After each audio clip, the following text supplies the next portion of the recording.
In this tutorial, I'm going to cover if-else statements which allow you to evaluate expressions or variables to decide whether you want to execute a block of code or not. Let's use a real-life scenario. Let's say that we have a person called Alex who wants to go to a venue that requires all its entrants to be at least 21 years old. Alex, however, is of the age 18. So we can create a variable age and we can assign 18 to it. And now we can use the if statement to evaluate whether Alex can enter the venue or not. We can do that by typing if age is less than 21. Then we want to print out that, oops, sorry, you can't come in. And if I run this code now, I'm going to get the message, oops, sorry, you can't come in, because in our if statement, we are comparing the age variable, which is set to 18, to the value 21, which is a numerical literal, and this entire expression evaluates to true. Thus, all the code inside this if block is going to run, and it's going to print out the relevant message. Now, let's try and use an else statement as well alongside if. That will be used to print out a message that the person can enter. So let's type if age is less than 21. Then we can use the same exact message from here.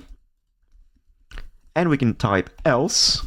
And in this case, if you're not under the age of 21, then you're obviously at least 21 years old. So in this case, we can say, yay, you can enter. Now, if I press enter, you'll see that we got the exact same message as before, although we added an else statement. So why didn't this block of code get executed? Well, that's because we haven't changed our variable. It's still got a value of 18. Now, let's say that Alex is 21 years old, and we can update the variable to be 21. And then let's try and run this if-else statement again. Well, in this case, the else block got executed because the evaluation of this expression, where the age is less than 21, is false. So the else statement will now kick in and say, yay, you can enter. And we can also try and make it just a bit more advanced, because for the if-else statements, there's also an else if statement, which is a conditional that is used to describe a very specific case that could probably trigger. So let's update our scenario a little bit. So let's say that if you're under 18, you cannot enter the venue. However, if you're between 18 and 21, you need a parent or a guardian to accompany you. And if you're 21 or above, then you can enter without any issues. So how do we represent that in code?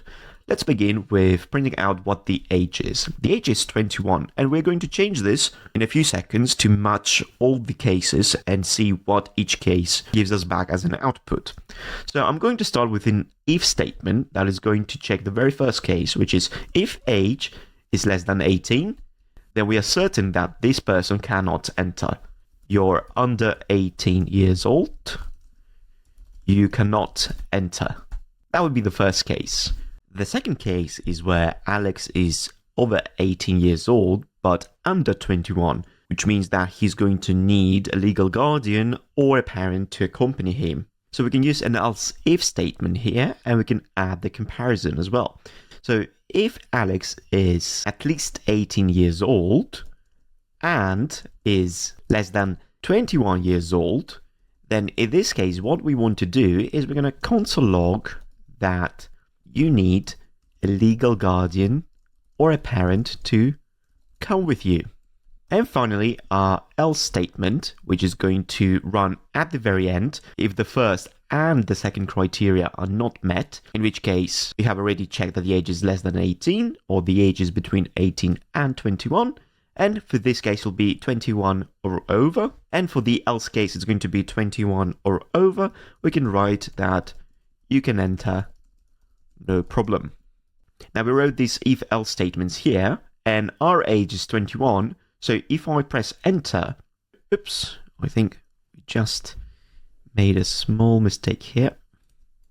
Let me change this right over here. Let's press enter. We can see you can enter, no problem.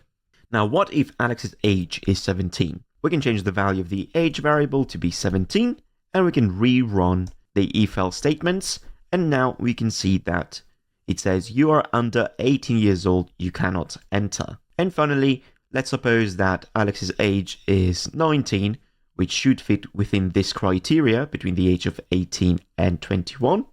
So I'll update the age to 19 and run the if else statements again.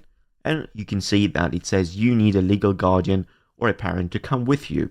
Now, before we finish off with the if-else statements, there's one thing that we can change about the else if here to make it more simple, and I'm going to show you right now. As you can see, we have the condition for which the age is less than 18, and we know that the if and else statements, they run in a sequential order, from top to bottom. So assuming Alex's age is 19, and we have evaluated this expression, the very next statement that is going to be evaluated is the else if. Now, we know that if the first statement is false, then we know for sure that Alex's age is at least 18. So in our else if statement, instead of having to compare explicitly Alex is at least 18 years old, we can just check if the age is less than 21. Because the same thing applies for the else statement, which is going to be evaluated only in the case that the else if returns false. So if we take a top-down approach and assume that Alex's age is 19, this will return false and this will return true because 19 is bigger than 18, but 19 is less than 21. And similarly, if the age was over 21, or at least 21, then in that case, this expression would be evaluated into false because 21 is greater than 18. This condition would also be evaluated to false because 21 is not less than 21. So the else statement would run, which would mean that you can enter no problem. And that is all you need to know about the if-else statements as a beginner. Thank you very much for watching, and I'll see you in the next part.